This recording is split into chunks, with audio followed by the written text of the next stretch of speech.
านนายกรัฐมนตรีแห่งสาธารณรัฐประชาธิปไตยประชาชนลาวก็ได้เน้นให้แขนงพลังงานและบ่แห่เอาใจใส่พัฒนาเวียกงานกลายเป็นแขนงเศรษฐกิจที่เอื้ออำนวยให้แก่การพัฒนาเศรษฐกิจสังคมของชาติ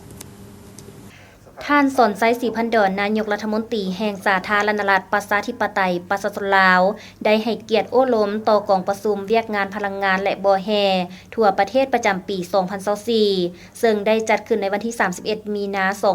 2025 ที่หอประชุมแห่งชาติกองประชุมครั้งนี้ได้มีการสรุปสภาพการปฏิบัติเวียกงานนโยบายพลังงานและเวียกงานการจัดตั้งปฏิบัติในขงเขตแห่ธาตุการคุ้มครองโครงการสำหรับปี 2024และทิศทางในต่อหน้า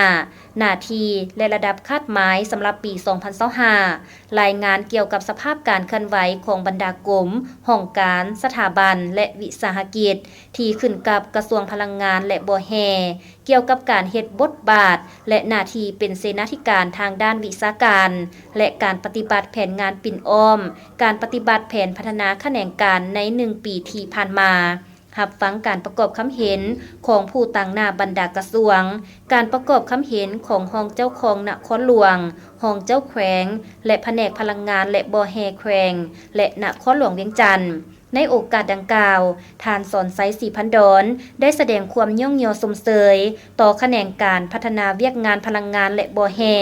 ที่ญาติผลงานเด่นมาได้ในปี 2024 ที่ผ่านมาและได้เน้นตื่มโดยเฉพาะในการคาดคะเนทิศทางและหน้าที่รวม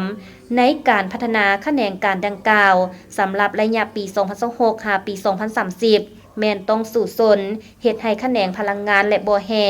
กลายเป็นแขนงเศรษฐกิจที่เอื้ออำนวยให้แก่การพัฒนาเศรษฐกิจสังคมของชาติทั้งเฉพาะหน้าและยาวนานสร้างให้กลายเป็นปัจจัยพื้นฐานสำหรับการพัฒนาแขนงการอื่นๆเอาใจใส่เป็นพิเศษการประกอบส่วนอย่างตั้งหน้าเข้าในการพัฒนาชนบทและการแก้ไขความทุกข์ยากของประชาชนบัดดาเผาแต่นี้ฮอดปี 2030 เฮ็ดแนวใดแขนงพลังงานและบ่แห่ต้องบืนตัวให้แข็งแรงและพยายามสู่ซนให้บรรลุได้1/4หรือประมาณ25%ของรวมยอดผลิตภัณฑ์ภายใน GDP สู่โซนรักษาจังหวะการขยายตัวของแขนงพลังงานและบ่แห่เฉลี่ยแต่ละปี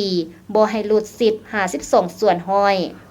พร้อมเดียวกันนี้ก็ต้องเฮ็ดการบังคับใช้กฎหมายและนิติกรรมต่างๆอยู่ขบวนการคุ้มครองรัฐในแขนงพลังงานและบ่แห่อย่างมีผลศักดิ์สิทธิ์สุ่มใส่แก้ไขปัญหาต่างๆอยู่ในขอบเขตความรับผิดชอบเพื่อประกอบส่วนเข้าในการแก้ไขวิกฤตการเงินรวมของประเทศชาติการพัฒนาเวียกงานพลังงานต้องรับประกันการนำใช้และปกปักรักษาทรัพยากรธรรมชาติอย่างมีประสิทธิผลและยืนยงพัฒนาแหล่งผลิตพลังงานไฟฟ้าที่เป็นเศรษฐกิจการขยายระบบสายส่งไฟฟ้า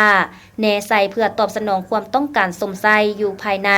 เพื่อเป็นท่าแหงในการพัฒนาเศรษฐกิจของชาติสมทบกับการพัฒนาเพื่อส่งออกสร้างรายรับให้แก่ประเทศชาติและสุมใส่แก้ไขหนี้สินของรัฐวิสาหกิจไฟฟ้าลาวเทื่อละก้าวสุมใส่แก้ไขสภาพความยุ่งยากในการพัฒนาเวียกงานพลังงานไฟฟ้าในต่อหน้านี้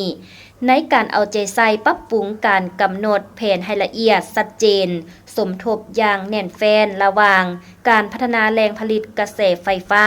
กับการพัฒนาระบบสายส่งสถานีและการตลาดนอกนั้นต้องสุมใส่การกำหนดราคาไฟฟ้าให้เหมาะสมกับทุกฝ่ายในสังคม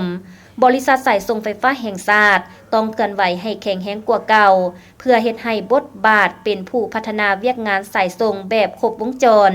ดึงดูดญาติแยงการร่วมลงทุนนับทั้งภายในและต่างประเทศลดผ่อนแบ่งเบาภาระการลงทุนและหนี้สินของรัฐบาลสร้างเงื่อนไขเฮ็ดให้การพัฒนาด้านนี้มีความสะดวกและขยายตัวไวขึ้นปรับปรุงรัฐวิสาหกิจไฟฟ้าลาวให้นักแน่นเข้มแข็งการพัฒนาเรื่องบ่แห่ในต่อหน้าต้องมีการเลือกเฟ้นอย่างเข่งครัดเฮ็ดด้วยความระมัดระวังและรับประกันการพัฒนาให้ถูกตามทิศยืนยงปรับปรุงการคุ้มครองรัฐในแขนงธรณีศาสตร์บ่แห่ให้สอดคล้องตามหลักการยืนยงและวิธีปฏิบัติที่ดีของสากล เพิ่มทวีนำพาเวียกงานพัวพันต่างประเทศและการร่วมมือกับองค์การจัดตั้งสากลเพื่อญาติแยงการช่วยเหลือร่วมมือหลายฝ่ายและสองฝ่ายกับบรรดาประเทศเพื่อนมิตรโดยเฉพาะบรรดาประเทศอาเซียนองค์การการเงินที่สนับสนุนทุนฮอน